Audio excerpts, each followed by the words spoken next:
સંસારી માણસને આ 6 સુખ છે. પહેલું સુખ અર્થાગમો. પૈસા આવે ને તો સુખ થાય. પહેલું સંસારીનું પહેલું સુખ છે રૂપિયા. રૂપિયા વિના સંસારમાં રહેવાય જ નહીં. પગલે ને પગલે રૂપિયાની જરૂર પડે. એટલે કોઈ એમ કહેતું હોય કે રૂપિયા તો હાથનો મેલ છે, એ વાત હાવ ખોટી. તો બધા ઉખેડી ન લઈ લે. અને રૂપિયા વિના કોઈ કામ ન થાય. એટલે રૂપિયાનો ખોટી નિંદા કોઈએ કરવી નહીં. સંસારીઓ માટે પૈસો છે એ પહેલું સુખ છે. પૈસા ન હોય એટલે બધું જ કાર્ય ખોરવાઈ જાય, ચિંતા વધી જાય, ટેન્શન વધી જાય. અરે હું તો એટલું કહું છું, પૈસા બહુ ન હોય ને એટલે ઘરમાં ડખાઈ વધી જાય. એકાબીજા ઉપર દોષારોપણો વધી જાય. તારે લઈને આમ થયું, તારે લઈને હરખું નથી હાલતું, આવું બધું બહુ વધી જાય. એટલે અર્થાગમ છે એ પહેલું સંસારીનું સુખ છે. અર્થાગમી સંસારીનું પહેલું સુખ. બીજું નિત્યમ અરોગિતા. શરીરમાં કોઈ રોગ ન હોય એ બીજું સુખ છે સંસારનું. પેલું પૈસો જેટલો જોઈએ એટલું ધન હોય એ પહેલું સુખ. બીજું સ્વાસ્થ્ય સારું રહે એ બીજું સુખ. ત્રીજું પ્રિયાચ ભાર્યા. પત્ની પ્રિય હોય તો એ ત્રીજું સુખ સંસારી માટે. ડાય, ગુણિયલ, મીઠા બોલી પત્ની હોય એ ત્રીજું સુખ. આમ તો પ્રિય એટલે કે પતિને ચાહતી હોય એવી પત્ની હોય તો એ એનું ત્રીજું સુખ છે. અને પ્રિયવાદીની હોય, મીઠા બોલી પત્ની હોય તો એ સંસારી માટે ચોથું સુખ છે. આ ભાગ્યશાળીને જ મળે હો. આ પ્રિય બોલનારા ને પ્રિય હોય ને આ બધું ભાગ્યશાળીને જ મળે. બધાને આ મળતું નથી. બાકી તો અમુક અમુક જગ્યાએ તો તમે આમ જોવો ને તો ભૂખા બોલી જતા હોય. પ્રિય પત્ની હોય. અને આ તો તમે બધા બહુ તોય હોશિયાર છો એટલે બધું પૂરું કરો. બાકી તો હું ઘણી વાર મને એમ થાય કે ધન્યવાદ છે આવડા લોકોને. બાકી બેનો બાંધે એટલે કોઈનું હાલે જ નહીં કાંઈ. બે બેનું બાંધ્યું ને તેમાં એક કે તે મારા પતિને દારૂડિયો કીધો શું કરવા? તે ઓલી કે પણ પીન આવે છે કીધો. તે પણ કેમ તારોય પીન જ આવે છે ને કે. પણ ઓલી કે પણ મારો પીન આવે છે પણ સાનો મનો હોઈ જાય છે, ઘરે આવીને તોફાન નથી કરતો. તે ઓલી કે પણ મારો પતિ છે ને ભલે ને ઘરે તોફાન કરતો હોય પણ એ ઘરના પૈસાનો પીવે છે ને તારો તો સીધો કોકનો પીન આવે છે. તે ઓલી કે પણ ભલે ને કોકનો પીન આવતો હોય પણ એ ઇંગ્લિશ પીન આવે છે ને તારો તો પેલી ધારનો પીન આવે. આમાંથી બાજ્યું અને એની પાસે ક્યાંથી બધું આવે કઈ ખબર નહીં. ઈ બે બાધ્યું તેમાં એક ત્રીજી બાઈ આવી ગઈ. પણ ઈ કે આટલી બધી તમે બાંધો છો શું કરવા? જો ઈ કે મેં તો મારા પતિને કીધું છે પીવું હોય ને તો સાપુતારા વયું જવાનું. ઈ કે અહીંયા પીવે તો માથાકૂટ ને. ઈ કે ઈ દૂર જઈને પીયાવે તો માથાકૂટ નહીં. ત્યાં ચોથા બેન આવી ગયા. ઈ હારું. ઈ કે વ્યસન દૂર જ હારું. ઈ કે હવે કાંઈ લેવા દેવા વિનાના એ બાધે ભાઈ. એટલે પ્રિય પત્ની મળે અને એમાં પ્રિય બોલનારી મળે તો એ સૌથી મોટું સુખ છે. અને એક વાત કીધી, 6 સુખ જે સંસારીના એમાં વશ્ય પુત્ર, આજ્ઞાંકિત પુત્ર છે ને એ પણ સંસારીનું બહુ મોટું સુખ છે. પેલું ધન, બીજું આરોગ્ય, ત્રીજું પ્રિય પત્ની, ચોથું પ્રિય બોલનારી પત્ની અને પાંચમો આજ્ઞાકારી પુત્ર.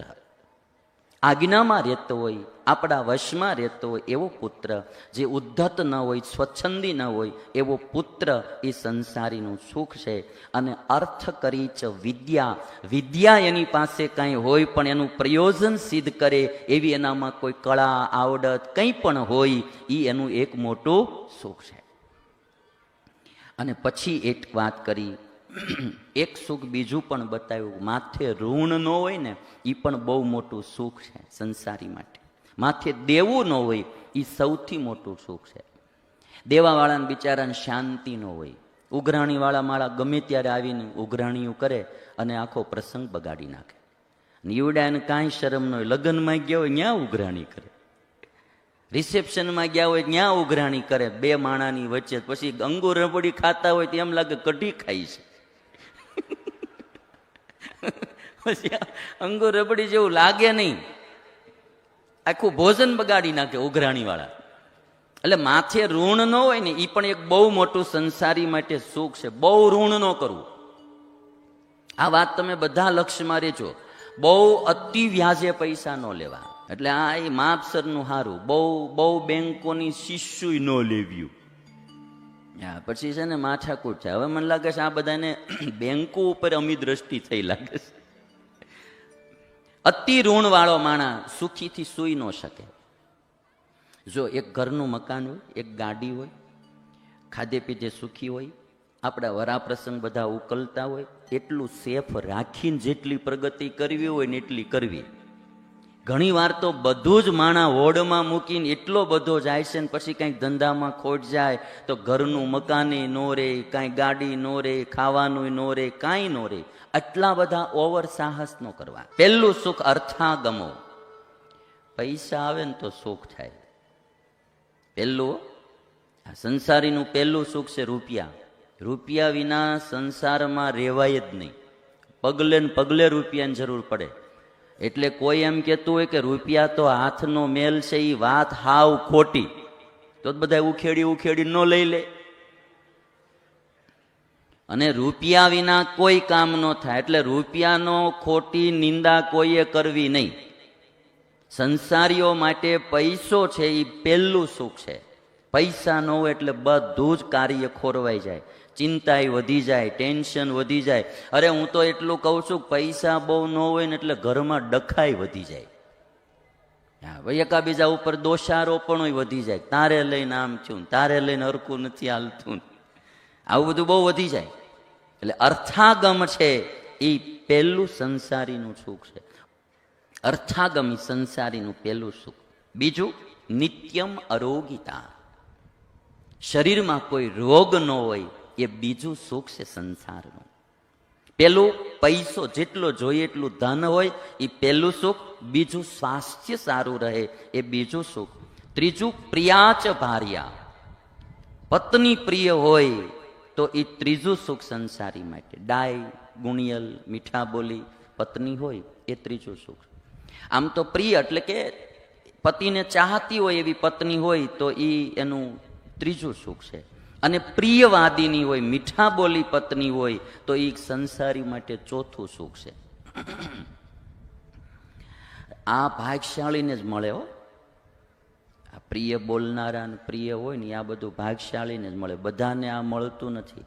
બાકી તો અમુક અમુક જગ્યાએ તો તમે આમ જોવો ને તો ભૂખા બોલી જતા હોય. પ્રિય પત્ની હોય અને આ તો તમે બધા બહુ તોય હોશિયાર છો એટલે બધું પૂરું કરો. બાકી તો હું ઘણી વાર મને એમ થાય કે ધન્યવાદ છે આવડા લોકોને. બાકી બેનો બાંધે એટલે કોઈનું હાલે જ નહીં કાંઈ. બેનું બાંધ્યું ને તેમાં એક કે તે મારા પતિને દારૂડિયો કીધો શું કરવા? તે ઓલી કે પણ પીન આવે છે કીધો. પણ કેમ તારો પીન જ આવે છે ને કે. પણ ઓલી કે પણ મારો પીન આવે છે પણ સાનું મનો હોઈ જાય છે, ઘરે આવીને તોફાન નથી કરતો. તે ઓલી કે પણ મારો પતિ છે ને ભલે ને ઘરે તોફાન કરતો હોય પણ એ ઘરના પૈસાનો પીવે છે, ને તારો તો સીધો કોકનો પીન આવે છે. તે ઓલી કે પણ ભલે ને કોકનો પીન આવતો હોય પણ એ ઇંગ્લિશ પીન આવે છે, ને તારો તો પેલી ધારનો પીન આવે. આમાંથી બાંધ્યું અને એની પાસે ક્યાંથી બધું આવે કઈ ખબર નહીં. ઈ બે બાંધ્યું તેમાં એક ત્રીજી બાઈ આવી ગઈ. પણ ઈ કે આટલી બધી તમે બાંધો છો શું કરવા? જો ઈ કે મેં તો મારા પતિને કીધું છે કે પીવું હોય ને તો સાપુતારા વયું જવાનું. ઈ કે અહીંયા પીવે તો માથાકૂટ ને. ઈ કે ઈ દૂર જઈને પીયાવે તો માથાકૂટ નહીં. ત્યાં ચોથા બેન આવી ગયા. ઈ હારું. ઈ કે વ્યસન દૂર જ હારું. ઈ કે હવે કાંઈ લેવા દેવા વિનાના એ બાંધે ભાઈ. એટલે પ્રિય પત્ની મળે અને એમાં પ્રિય બોલનારી મળે તો એ સૌથી મોટું સુખ છે. અને એક વાત કીધી, 6 સુખ જે સંસારીના એમાં વશ્ય પુત્ર, આજ્ઞાંકિત પુત્ર છે ને એ પણ સંસારીનું બહુ મોટું સુખ છે. પેલું ધન, બીજું આરોગ્ય, ત્રીજું પ્રિય પત્ની, ચોથું પ્રિય બોલનારી પત્ની અને પાંચમો આજ્ઞાકારી પુત્ર. આજ્ઞામાં રહેતો હોય, આપણા વશમાં રહેતો હોય એવો પુત્ર, જે ઉદ્ધત ન હોય, સ્વચ્છંદી ન હોય એવો પુત્ર એ સંસારીનું સુખ છે. અને અર્થ કરી ચ વિદ્યા, વિદ્યા એની પાસે કાંઈ હોય પણ એનું પ્રયોજન સિદ્ધ કરે એવી એનામાં કોઈ કળા, આવડત કંઈ પણ હોય એ એનું એક મોટું સુખ છે. અને પછી એક વાત કરી, એક સુખ બીજું પણ બતાવ્યું, માથે ઋણ ન હોય ને એ પણ બહુ મોટું સુખ છે સંસારી માટે. માથે દેવું ન હોય એ સૌથી મોટું સુખ છે. દેવાવાળાને બિચારાને શાંતિ ન હોય, ઉઘરાણીવાળા માળા ગમે ત્યારે આવીને ઉઘરાણીઓ કરે અને આખો પ્રસંગ બગાડી નાખે. નીવડાને કાંઈ શરમ ન હોય, લગ્નમાં ગયા હોય ત્યાં ઉઘરાણી કરે, રિસેપ્શનમાં ગયા હોય ત્યાં ઉઘરાણી કરે, બે માણાની વચ્ચે. પછી અંગુર રબડી ખાતા હોય તો એમ લાગે કઢી ખાઈ છે. પછી અંગુર રબડી જેવું લાગે નહીં, આખું ભોજન બગાડી નાખે ઉઘરાણી વાળા. એટલે માથે ઋણ ન હોય ને એ પણ એક બહુ મોટું સંસારી માટે સુખ છે. બહુ ઋણ ન કરવું, આ વાત તમે બધા લક્ષ્યમાં રહેજો. બહુ અતિ વ્યાજે પૈસા ન લેવા, એટલે આ એ માપસરનું સારું. બહુ બેંકોની શિષ્ય ન લેવ્યું, પછી છે ને માથાકૂટ છે. હવે મને લાગે છે આ બધાને બેંકો ઉપર અમી દ્રષ્ટિ થઈ લાગે છે. અતિ ઋણ વાળો માણસ સુખીથી સૂઈ ન શકે. જો એક ઘરનું મકાન હોય, એક ગાડી હોય, ખાધે પીધે સુખી હોય, આપણા વરાપ્રસંગ બધા ઉકલતા હોય, એટલું સેફ રાખીને જેટલી પ્રગતિ કરવી હોય ને એટલી કરવી. ઘણી વાર તો બધું જ માણા હોડમાં મૂકીને એટલો બધો જાય છે ને પછી કંઈક ધંધામાં ખોટ જાય તો ઘરનું મકાને નો રે, કાંઈ ગાડી નો રે, ખાવાનું નો રે, કાંઈ નો રે. આટલા બધા ઓવર સાહસ નો કરો.